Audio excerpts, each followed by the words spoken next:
Magandang araw muli sa ating lahat. Pag-usapan natin ngayon ang Republic Act number 7877 or the Anti-Sexual Harassment Act of 1995. The complete title is an act declaring sexual harassment unlawful in the employment, education, or training environment and for other purposes. So let us define what is work, education, or training related sexual harassment. Work, education, or training related sexual harassment is committed by an employer, employee, manager, supervisor, agent of the employer, teacher, instructor, professor, coach, trainer, or any other person who, having authority, influence, or moral ascendancy over another in a work or training or education environment, demands, requests, or otherwise requires any sexual favor from the other, regardless whether the demand, request, or requirement for submission is accepted by the object of the said act. So pag-usapan po natin ang sexual harassment. Ang abuser ay kailangan may authority, influence, or moral ascendancy over the victim. Bawa si principal at ang kanyang teacher, si supervisor at ang kanyang teacher, si superintendent at ang kanyang mga subordinate, ang victim. So ang abuser, o ulitin natin, kailangan may authority, may influence, at may moral ascendancy over the victim.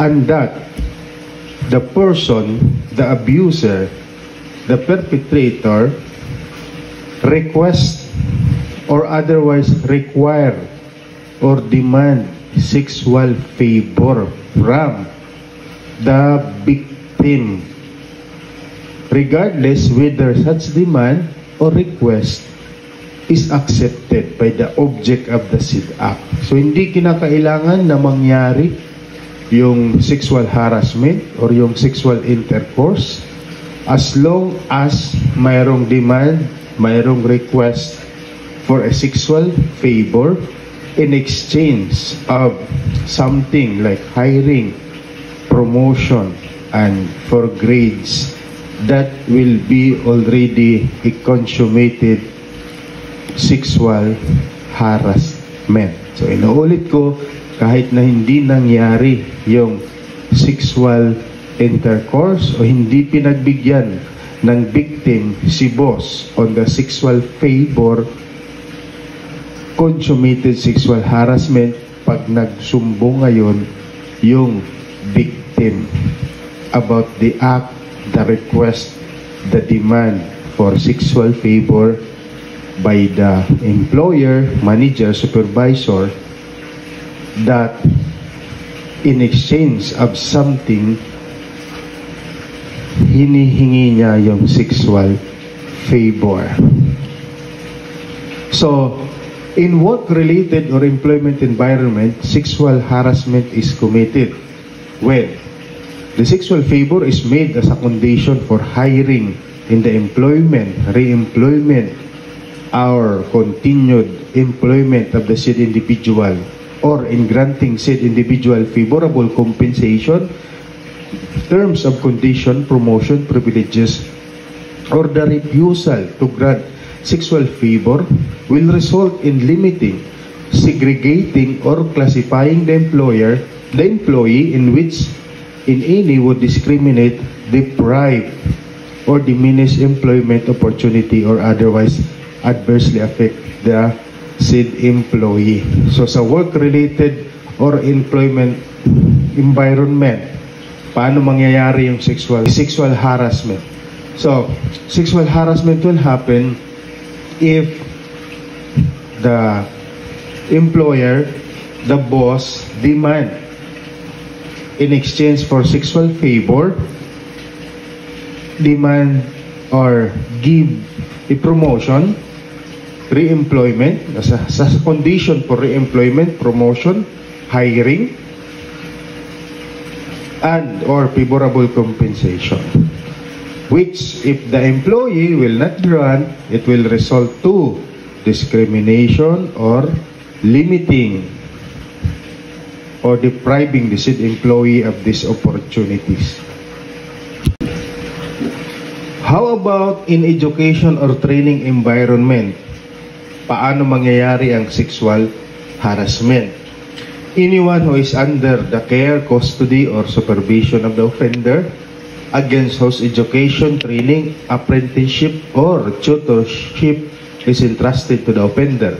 When the sexual favor is made condition to giving of a passing grade or granting of honors and a scholarship or the payment of stipend, allowance, or other benefit, privileges, or consideration. So, paano naman mangyayari sa training and education environment if the sexual favor is made as a condition for passing of the grade? Bibigyan ka ng passing grade if you will give the sexual favor to the teacher or to the trainer or to the coach, or as a condition for granting of honors and scholarship or allowances. When the sexual advances result in intimidating, hostile, and offensive environment for the student, trainee, or apprenticeship. Kung hindi mo pinagbigyan si boss, si coach, o si teacher sa kanyang hinihinging sexual favor, that will result to hostile and offensive environment. Pasok na pasok yan sa sexual harassment, a violation of this law. And you have to remember that any person who direct or induce another to commit any sexual harassment as defined, who cooperates in the commission thereof by another without which it would not have been committed shall also be liable under this act. Yan. So yung mga tao na naging dahilan, tumulong o kaya nag-udyok para makumit ang act of sexual harassment, they will also be liable. Now, paano naman kung walang aksyon si employer or head of office? Will there be liability for the said employer or head of office? According to our law, the employer or head of office, education or training institution shall be also solidarily liable for damages arising from the acts of sexual harassment committed in the employment, education, training environment, or if the employer or head of office, educational or training institution is informed of such act by the offended party and no immediate action is taken. So, kung ipinagwalang bahala ng head of office or ng employer ang pangyayari about sexual harassment, he is liable solidarily for damages. So yan po mga kaguro, kaibigan at kaempleyado, kung mayroon kayong tanong, bisitahin niyo kami sa aming Facebook page at Attorney Rusty T. Adarayan. Maraming salamat sa inyong panonood. Bye-bye!